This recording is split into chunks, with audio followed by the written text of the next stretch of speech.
ரயில் சக்கர தொழிற்சாலையில் 192 அப்ரண்டிஸ் காலி பணியிடங்கள் நிரப்புவதற்கான அபிஷியல் அனௌன்ஸ்மெண்ட் வெளியிடப்பட்டிருக்கு. இதன் முழு தகவலையும் இந்த பதிவில் பார்ப்போம். ஐடிஐ படித்தவர்களுக்கு ட்ரேட் அப்ரண்டிஸ் காலி பணியிடம் நிரப்புவதற்கான அறிவிப்பு வெளியிடப்பட்டிருக்கு. இந்தியன் ரயில்வேஸிலிருந்து மொத்தமாக 192 காலி பணியிடங்கள் நிரப்புவதற்கான அறிவிப்பு வெளியிட்டிருக்காங்க. 23/2/2024 அடிப்படையில் 15 வயதிலிருந்து 24 வயதிற்குள் இருக்க வேண்டும். எஸ்டி பிரிவினருக்கு வயது வரம்புல 5 ஆண்டுகள் தளர்வு வழங்கப்பட்டிருக்கு. ஓபிசி பிரிவினருக்கு 3 ஆண்டுகள் தளர்வு வழங்கப்படுகிறது.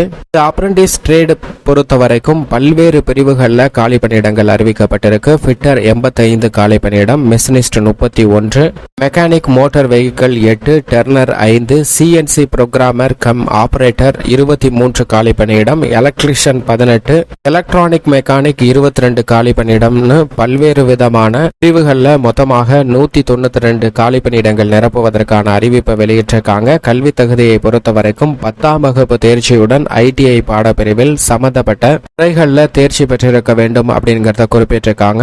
தேர்வு செய்யும் முறையை பொறுத்த வரைக்கும் எழுத்து தேர்வோ நேர்முக தேர்வோ கிடையாது. 10ஆம் வகுப்பு மற்றும் ஐடிஐ பாடப்பிரிவில் பெற்ற மதிப்பெண் அடிப்படையில் தகுதியான நபர்கள் தேர்வு செய்யப்பட உள்ளனர். சம்பளத்தை பொறுத்த வரைக்கும் 10,899 ரூபாயிலிருந்து 12,221 ரூபாயாக வழங்கப்படும். ஜாபுக்கு விண்ணப்பிப்பதற்கு விண்ணப்ப கட்டணம் 100 ரூபாய். எஸ்சி மாற்றுத்திறனாளி பெண்களுக்கு விண்ணப்ப கட்டணம் கிடையாது.